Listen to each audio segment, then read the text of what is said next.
Hi, Krista. Merry Christmas. Merry Christmas. Are you ready? No, I mean, yeah, no, I'm not ready. Tactically, there's a lot still that needs to happen, Mhm. and it's okay. I just keep Mhm. telling myself, it's okay.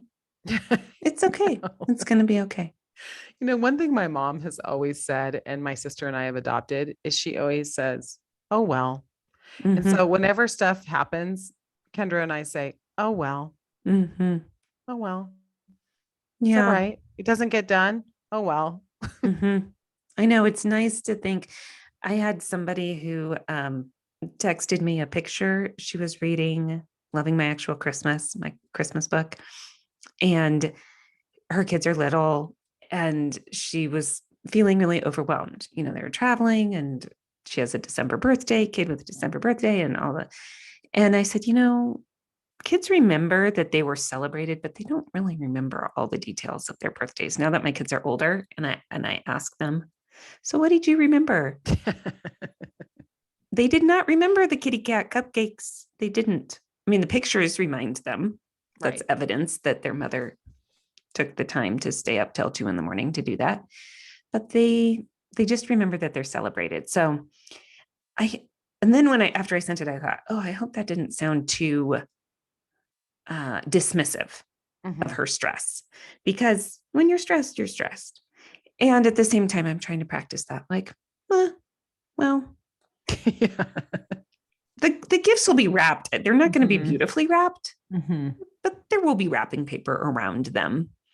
And so I'm trying to have that attitude a little bit. Like, I can only get done what I can get done. It's funny. Certain years I'm like good in a certain area and then not in another. And then it flips. Like this year, Mm-hmm. I'm actually really good on wrapping presents this year. I've been wrapping as I've been going. Mm-hmm. And I'm like, whoa, this is incredible. But then I'm really behind in other areas. So isn't that weird? Like some years, Mm-hmm. it's like certain things. Yeah. Yeah. Yeah. I don't know that we're going to have a Christmas card. Like, I bought stuff to make them, but kind of time's running out. So It's actually on I, my list today. and I really thought we made them last year because we were in lockdown and we had time. I know it And I was loved beautiful. it. I loved it. I loved making them. And I love Christmas cards. Like, some people say, oh, you can do a New Year's card or a Valentine's Day card. I'm like, no, I want to celebrate the birth of Christ. That's why I'm sending a Christmas card. So maybe I don't know. I don't know what I'm going to do, but Okay.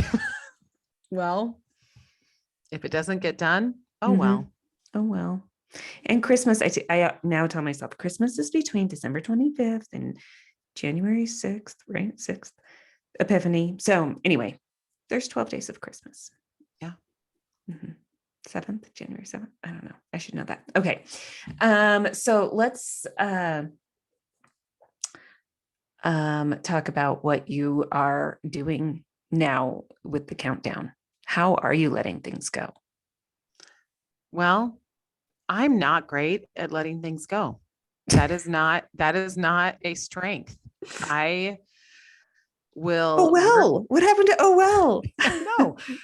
I mean, truly, what I'm realizing is like I can let things go if something like doesn't occur, but I will sacrifice sleep in order to get something done. And so that's something that I'm working on.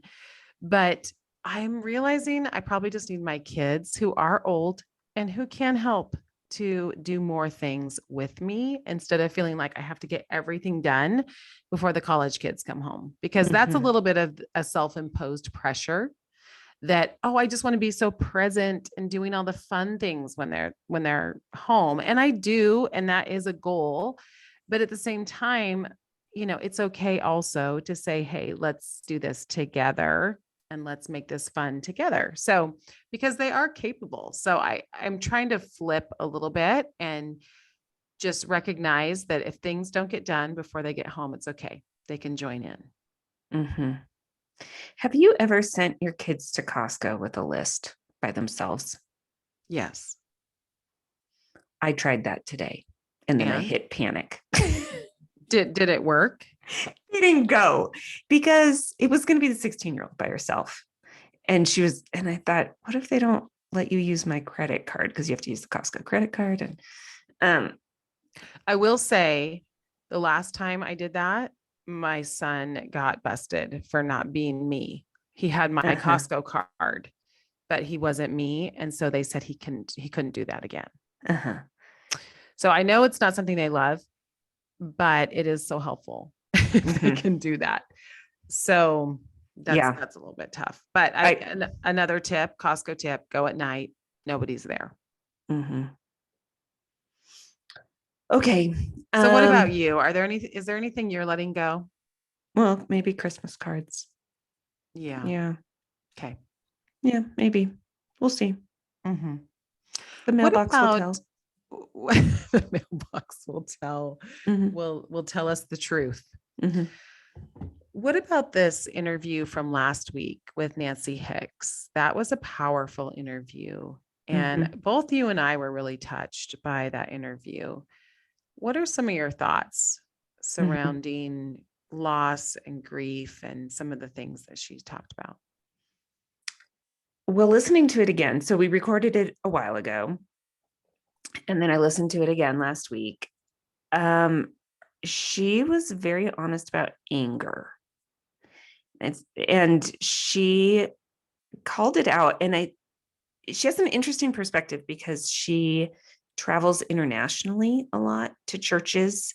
And sometimes some of our cultural barriers become more evident when we're in other cultures and we see the church doing things. And she just really called out how we're not comfortable with anger in the American church. And I think that's true.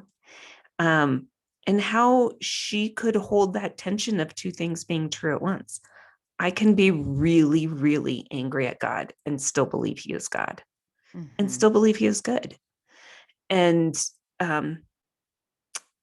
Christmas is a time when a lot of yucky feelings come up for people.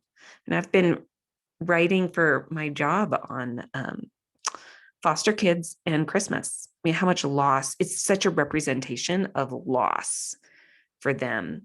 And here families can picture, we're going to give them this great magical Christmas experience.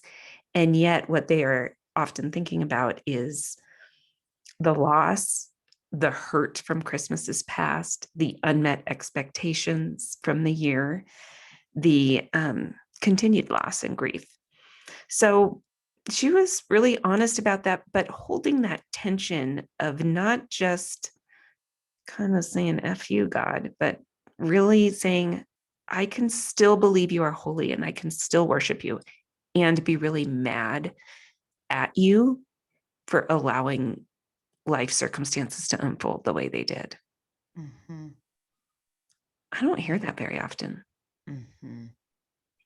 Yeah, it really reminded me of, I've been reading this book called The Weary World Rejoices by Melissa Kruger. And I read something the other day that I thought was so beautiful. And the chapter is titled Hope in Scorched Places. And she starts by quoting Isaiah 58:11. And the Lord will guide you continually and satisfy your desire in scorched places and make your bones strong. And you shall be like a watered garden, like a spring of water, whose waters do not fail. And she says, we often assume the Lord only leads us to green pastures, settling us beside still waters. While a peaceful place of rest is certainly his ultimate destination, at times we travel through scorched places where fiery trials and destructive storms threaten to overwhelm and consume. These times of testing and trials are uniquely painful and can feel all the more difficult during the Christmas season. Only the Lord can continually walk with us, strengthen us, and meet us with his unfailing compassion. And she just talks about that whole idea of like scorched places is a part of our journey. And some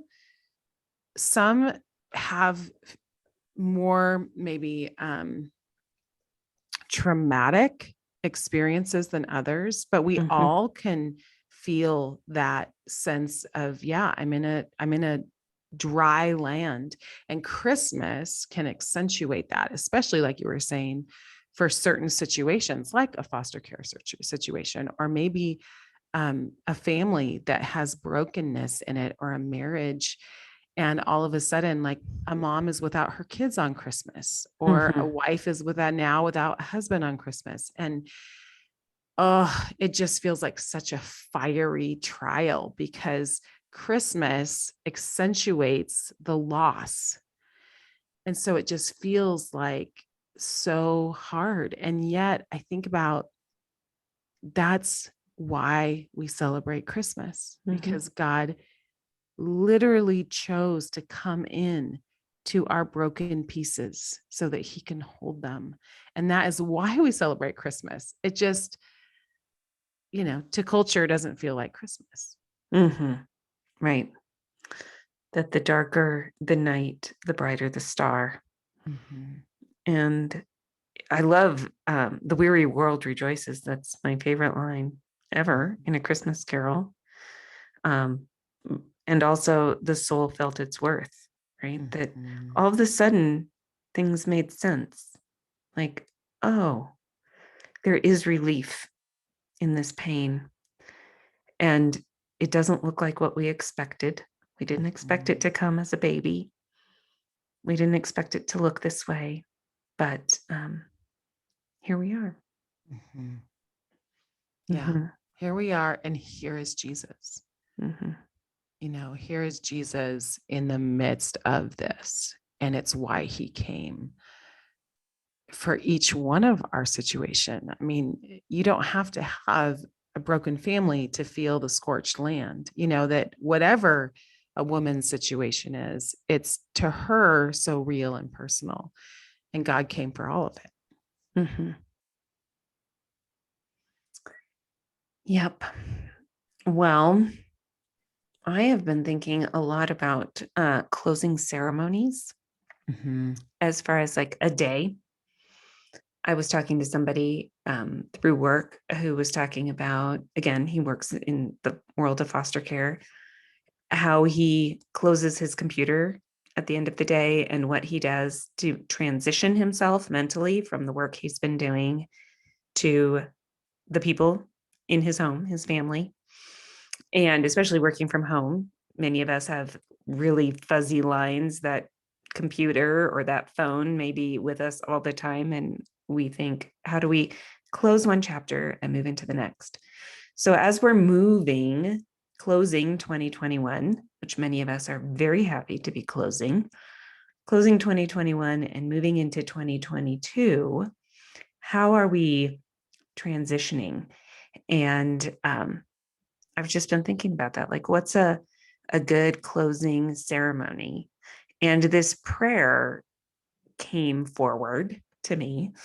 It's called an Affirmation of Faith, and it's from the book Common Prayer, a Liturgy for Ordinary Radicals by Shane Claiborne and Jonathan Wilson Hartgrove. So they took a number of common prayers and packaged them in a way and have some of their own stuff in there. But this is called an Affirmation of Faith, and I'll read it. And I think it's such a good prayer for today, especially if things don't feel great or you wonder, where are you, God, in this? It says, Lord, you have always given bread for the coming day. And though I am poor, today I believe. Lord, you have always given strength for the coming day. And though I am weak, today I believe. Lord, you have always given peace for the coming day. And though of anxious heart, today I believe. Lord, you have always kept me safe in trials. And now, tried as I am, today I believe. Lord, you have always marked the road for the coming day, and though it may be hidden, today I believe. Lord, you have always lightened this darkness of mine, and though the night is here, today I believe. Lord, you have always spoken when time was ripe. And though you be silent, today I believe. It seems like that's a fitting prayer for a lot of us right now. I love that prayer. Mhm. And it's something you can read, something like that, or this very one that you can read. We'll put it in the show notes. As you close your day and say, God, you know what I've asked for that I'm not seeing right now. And you can even pray through those things. I think it's laid out in such a way that it covers a lot of life. Mm-hmm. And I really like that declaration, just I believe. And I think even speaking that out loud, Lord, I believe, you know, that just that declaration, like in the midst of, I choose to believe you, I choose to trust you. And saying that out loud, there's a difference between thinking it and saying it. And I think even that practice of speaking it is so faith building and really helpful for our souls when we're walking through hard things. Yeah. And today, I believe. I can't promise about tomorrow. Yes. And I sure didn't yesterday, but today, this is a choice I'm making. Yeah, I love that. I think this idea of closing ceremonies is helpful and interesting. And, you know, I always say with coaching, it's not life experience that makes you wiser. It's reflected life experience that makes you wiser.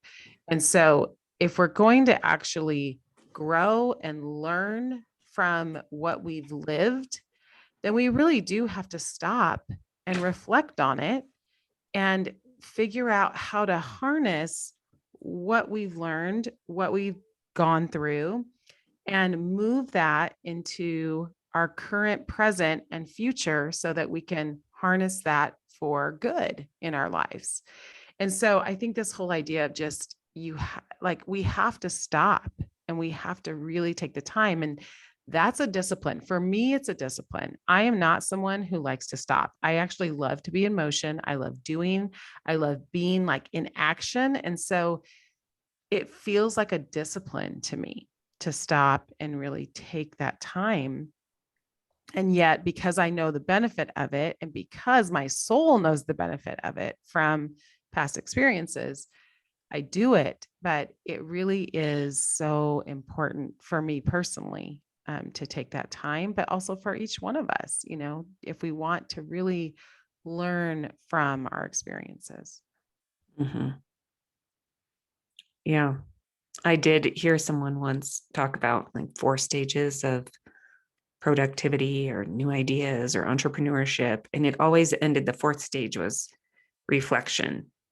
And I realized I don't do that except when I write books. And then I realized that's why I like to write them, because it's a forced reflection. You gain wisdom when you start thinking about it in a way where you have to articulate it and consider, okay. Yeah. I see what I think. Yeah. And that's why I think at the beginning for me, it usually happens at the beginning of January because Christmas week is always filled with family and activities. But that's why even doing, like I even have something I walk people through, just questions and whatnot, coaching questions. And it's also helpful because I think as we move into a new year, we have to look back before we can look forward. And so just that practice of really taking the time to look back and to really see like, okay, what did God do? What was not so great? What really drained my energy last year? And what do I not want to repeat this year? So what do you think as we close out 2021? What reflections do you have on the year? Well, I always like to start with gratitude, and I'm really grateful for health. I'm grateful for my parents still being here. My mom battled breast cancer last year, and just even, you know, with COVID, and I'm just so grateful that we still get to be with them. So grateful for the steadiness of my husband that kind of just keeps us all level. I'm so grateful for just even my college freshmen having a good experience this year at college. I think freshmen, both last year and this year, have had really unique struggles. And there's just no guarantee that it's going to go well. I would say my freshman last year really had a hard time transitioning to college because of the COVID lockdown. And somehow this year it's turned out okay for my son that went this year. And so I'm feeling grateful for that because I don't take that for granted, considering what's happening in the world. And, I'm thankful that we have as a family the opportunity to grow by having a foreign exchange student this year. That is really new and it's causing growth in all of us, both individually and as a family. I mean, when I talked to a friend who had had foreign exchange students, and she said to me, she said, truly, like, it makes us more accountable as a family for how we're treating each other. And I was like, well, that's interesting. And now we're living that. Like, it makes us more accountable to how we're living with one another, day to day, and adjusting to incorporating a new person into our home that maybe does things differently, than we do. So it's all really good. And then I would say what I'm maybe asking God to continue to teach me, where I'm maybe inviting him to grow me a little bit, is in this whole idea of letting go of outcomes and trusting him, not necessarily that, okay, then, 15 years from now, I'll get the outcome I want. I just have to wait longer. But that I literally would trust him with the outcome, that maybe the outcome that I would desire will never come, but that he's in the journey with me. And that's actually the point. The outcome isn't the point. The point is what's happening to my transformation and my trust in God in the midst of the journey. So that's where I think I'm continuing to do work and really inviting God into that space. That's the today I believe. Today I believe, regardless of what happens. And I'm not going to attach to a certain outcome or resist something that is happening. I'm just going to open my arms to what is and trust God in it. So, how about you? What would you say are kind of your gratitudes and then maybe an area you're inviting God into? Yeah. I will say 2021 was not a good year at our house. I mean, it was a hard year. It was a really hard year. We've had a good fall, but it took a lot of work and stress. I keep thinking of it as we thought we were running a sprint, and we did. And then they announced, oh, there's a marathon after. And that's what last spring felt like and bled into this summer. But we were really waiting for the vaccine, honestly, to move our life forward. And we didn't have that until late spring. And so we ran a marathon after we'd kind of done the sprint, where I just was saying, we're going to be okay. We're going to be fine. We're going to be fine. Oh, wait, there's this exhausting, long road ahead of us that we weren't expecting. So fall life has just felt more normal, and that has been good and healthy for all of us. But it was hard, and we are coming out stronger on this end, but it wasn't without struggle. So well, I feel like because, you have had to be more careful, I think, than most because of some of the health needs in your family. And that, I think the mental weight of that, I mean, all of us have to be careful, but there's a certain mental weight that comes with that. Yeah. And it was the decision, I'm going to take this seriously, even though I don't want to. Yeah. It's a real big pain in my butt, and totally everybody else's. But I'm glad we did.